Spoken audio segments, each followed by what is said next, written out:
আমরা দুজন শ্যুট করছিলাম এবং রুবেল ভাই ছিল, আমার গার্লফ্রেন্ডের কোনো ভিডিওটা ছিল। একটু ভাবতে পারিনি যে এই ভিডিওটা পোস্ট করে দেবে। আমি যেখানে পড়াশোনা করি কোথাও আমি মুখ দেখাতে পারছি না। আমাদের পাড়া থেকে আমাকে বলেছে এই মেয়ে যেন ঘরে না ঢোকে, কারণ আমার মান সম্মান বলতে কিছু নেই। আমি কাকে মুখ দেখাবো? আমার মুখ দেখানোর মতো কোনো জায়গা নেই, তো তার জন্য আমি সুসাইড অ্যাটেন্ড করতেও পারি। যে ভুল হয়েছে সে ভুল আর হবে না। আমি বলতে গেলে সত্যি বলতে গেলে আমি এই ভিডিওটা বলতে গেলে সত্যি আমার উচিত হয়নি ভিডিওটা করে, মানে কিছু বলার নেই আমার ভিডিওটা নিয়ে, যে আমি এত খারাপ কাজ করেছি। এখন বুঝতে পারছিস যে এসব কি বলবো, কিছু বলার নেই খুব। আর তোমাদের মধ্যে সম্পর্কটা কি দুজনের মধ্যে? সম্পর্কটা বলতে গেলে আমরা গার্লফ্রেন্ড বয়ফ্রেন্ড। আমি আপনাদেরকে আবার অনুরোধ করছি যে ভিডিওটা আপনারা আর কেউ পোস্ট করেন না, আর আপনাদের ফোনে থাকলে ভিডিওটা ডিলিট করে দেন। আর আমাকে কেউ ইনস্টাতে এবং ফেসবুকে বাজে বাজে কমেন্ট করবেন না, আর কোলাবোরেশন তো করবেনই না। আমার নিজেরই খারাপ লাগছে ভিডিওটা, কারণ আমি তো ভুল করেছি। আর আপনারাও আমার এই ভিডিওটা বেশি বেশি করে শেয়ার করে ভুল করছেন। হয়তো আবার আপনারা এই ভিডিওটা নিয়ে রোজ করবে, তো বলবে তুই ভিডিও পোস্ট করেছি, তো আমরা তো বলবোই, আমরা তো ভিডিও পোস্ট করবে। আপনারা অনেকেই বলছেন।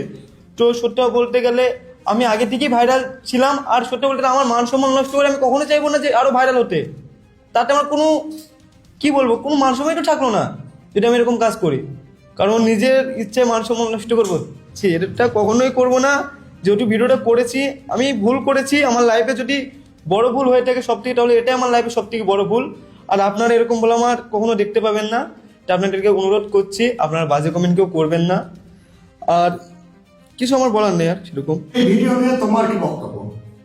বক্তব্য বলতে এই ভিডিওটা একান্ত আমার পার্সোনাল ভিডিও ছিল। আমার ফোন থেকে আমাদের খুব কাছেরই বন্ধু রুবেল নামে একটা ছেলে সেই ভিডিওটা চুরি করে নিয়ে দীর্ঘদিন আমাদের ব্ল্যাকমেল করেছে। ব্ল্যাকমেলের আমরা যখন শিকার হইনি, তো এখন আমরা দুজন অন্য জায়গায় কাজ করতে যখন চলে এসেছি তখন ওই ভিডিওটা পোস্ট করে দিয়েছে।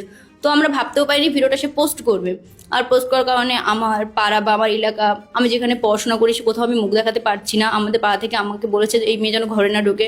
তো আমার মুখ দেখানোর মতো কোনো জায়গা নেই। আমি যদি পরবর্তী গেলে সুসাইড অ্যাটেন্ড করি, তো তার জন্য পুরোটাই দায়ী হবে রুবেল, কারণ আমার মান সম্মান বলতে কিছু নেই। আমি কাকে মুখ দেখাবো? আমার মুখ দেখানোর মতো কোনো জায়গা নেই, তো তার জন্য আমি সুসাইড অ্যাটেন্ড করতেও পারি।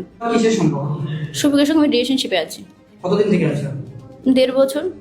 ভিডিওটা কত আগেকার ভিডিও? 1.5 বছর, মেবি 12-13 মাস। ওই মাসের মধ্যে? হ্যাঁ, ওর মধ্যে।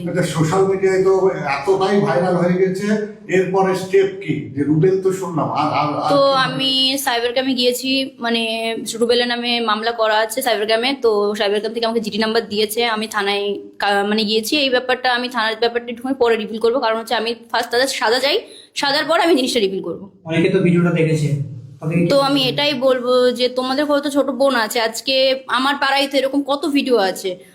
আজকে শফিক ভাইরাল জন্য আমার ভিডিওটা পোস্ট হয়েছে, তোমরা প্রচুর প্রচুর শেয়ার করছো। তো তোমাদের কোনো ছোট বোন থাকলে তোমরা কি এই জিনিসটা করতে পারতে? আমার ভুল হয়েছে, আমি ক্ষমা চেয়েছি।